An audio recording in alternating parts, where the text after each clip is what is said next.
Guerra en Medio Oriente. Ya son más de 600 muertos. Trump no descarta que las tropas ingresen a Irán.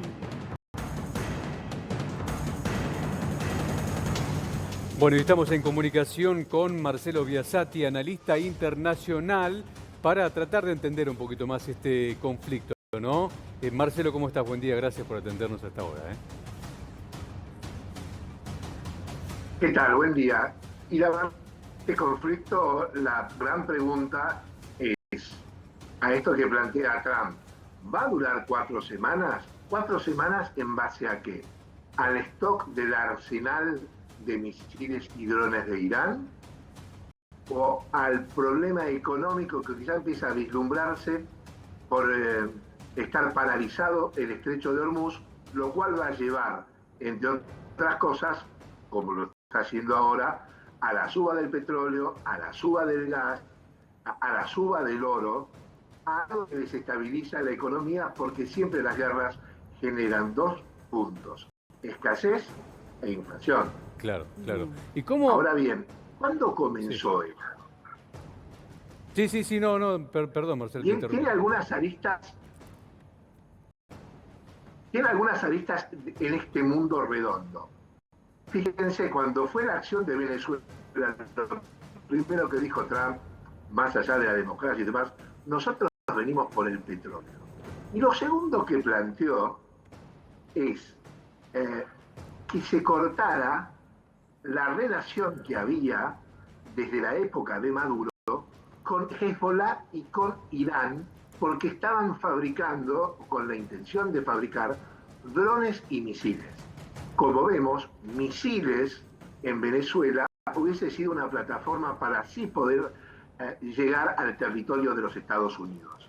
Y entonces nos explica por qué era también necesario eliminar ese punto para desarrollar esta acción. Era también importante tener en su ámbito de influencia la segunda reserva del mundo, la primera, perdón, Venezuela, ante esta segunda reserva del mundo, que es la situación de Irán. Y un conflicto que va por detrás, por debajo de esto, que tiene que ver con el posicionamiento de esta diferencia taxativa que hay de intereses, diría, de culturas y de visiones del mundo.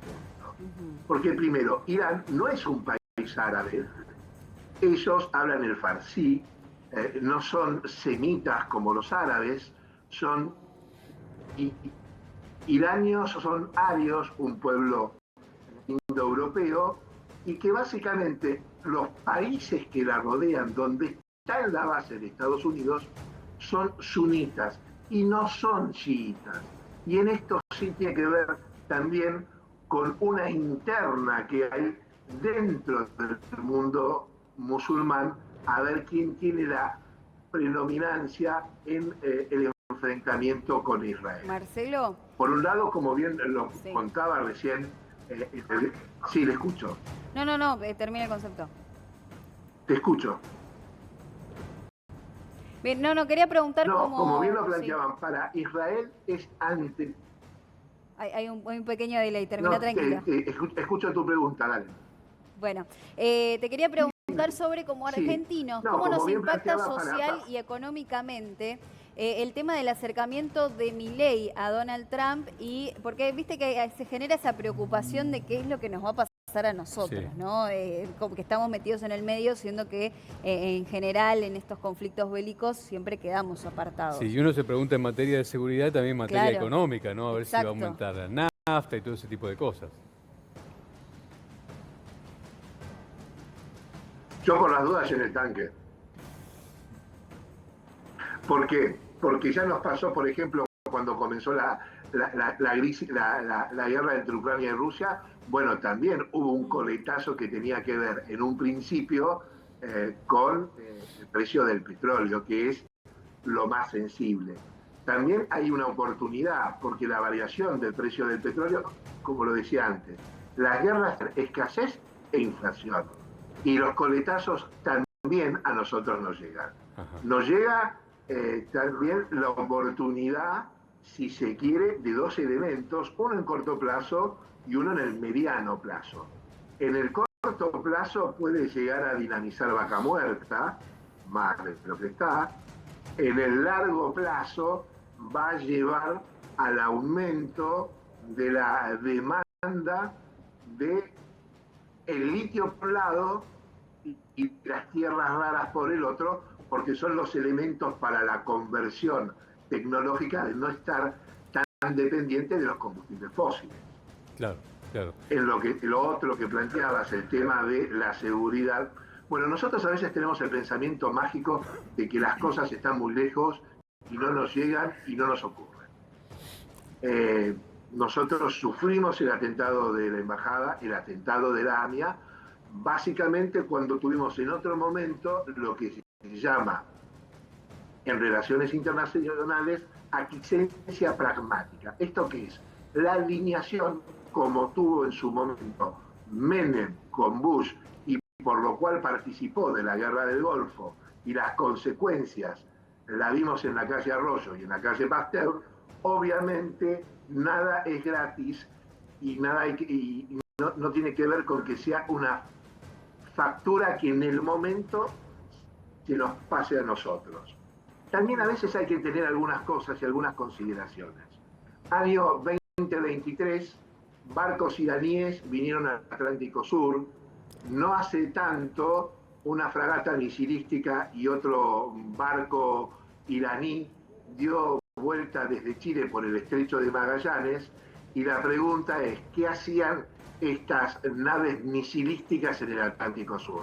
El primer objetivo, uno piensa, base de la OTAN, Malvinas. Ahora, cuando uno tiene aquiescencia pragmática, la pregunta es, ¿nosotros estamos en condiciones de ser un jugador de estas lides cuando queremos ser un país extra OTAN?